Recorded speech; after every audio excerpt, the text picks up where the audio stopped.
আসসালামু আলাইকুম ওয়া রাহমাতুল্লাহ। ইন্নাল হামদুলিল্লাহ ওয়াসসালাতু ওয়াসসালামু আলা রাসূলিল্লাহ আম্মা বা'দ। আপনাদের যদি জিজ্ঞাসা করি যে মুক্তির দিন কোনটি, তো কি বলবেন? আমি যদি আপনাদের বলি যে কোন দিনটা সবচেয়ে গুরুত্বপূর্ণ, যে দিনটা হচ্ছে ক্ষমার দিন, মুক্তির দিন, আসুন একটা হাদিস শুনি। মা আয়েশা রাদিয়াল্লাহু আনহা এই হাদিসের রাবী, তিনি বলতেছেন, মা মিন ইয়াউমিন আকসারু মিন আন ইউ'তিকা আল্লাহু ফি আবাদান মিনান নার মিন ইয়াউমিল আরাফা ওয়া ইন্নাহু লায়াদনু সুম্মা ইউবাহি বিহিমুল মালায়েকা ফায়াকুল মা আরাদা হাউলা। সুবহানাল্লাহ।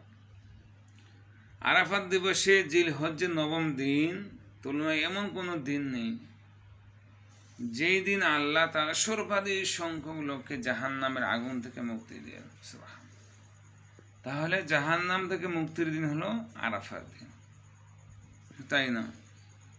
আল্লাহ তাআলা নিকটবর্তী হন, সেই দিন আল্লাহ তাআলা নিকটবর্তী হন, অতঃপর বান্দাদের ফেরেশতাদের সামনে গৌরব করেন।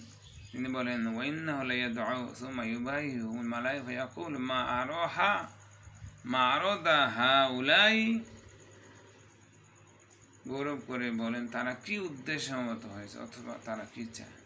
অর্থাৎ হাজী সাহেবরা যারা হজ্জে আরাফার ময়দানে অবস্থান করেন, তাদের সম্পর্কে আল্লাহ তাআলা ফেরেশতাদেরকে বলে তারা কি চায়, কেন তারা এখানে হাজির হয়েছে। অথবা আরাফার দিনটি হচ্ছে ক্ষমা এবং মুক্তির দিন।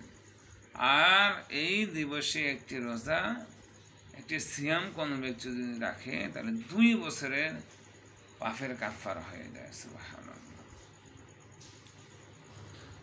হাদিসটা সহিহ মুসলিমের 1348। আবার ওয়ান কাতাদা রাদিয়াল্লাহু তাআলা আন নবী সাল্লাল্লাহু আলাইহি ওয়াসাল্লাম, তিনি বলেন, قال সিয়ামু ইয়াউমুল আরাফা ইন্নী আহতাসিবু আলাল্লাহ আইয়ুকাফিরু সানাতা আল্লাতী ক্বাবলা ওয়াস সানাতা আল্লাতী বা'দা। আবু কাতাদা রাদিয়াল্লাহু, তিনি বলেন, নবী সাল্লাল্লাহু আলাইহি সাল্লাম বলেছেন, আরাফার রোজা সম্পর্কে আমি আল্লাহর কাছে আশাবাদী। রাসূল বলতেছে, আমি আল্লাহর কাছে আশাবাদী যে তাদের পূর্ববর্তী 1 বছর ও পরের 1 বছর গুনাহ কাফারা হয়ে যায়। সুবহানাল্লাহ। কি মনে করলেন? এই আরাফার দিনের সিয়ামটা কত গুরুত্ব। এই সিয়াম যদি আপনি রাখেন, আপনার 1 বছরের গুনাহ, আগের 1 বছরের পরের গুনাহ আল্লাহ মাফ করে দেবে।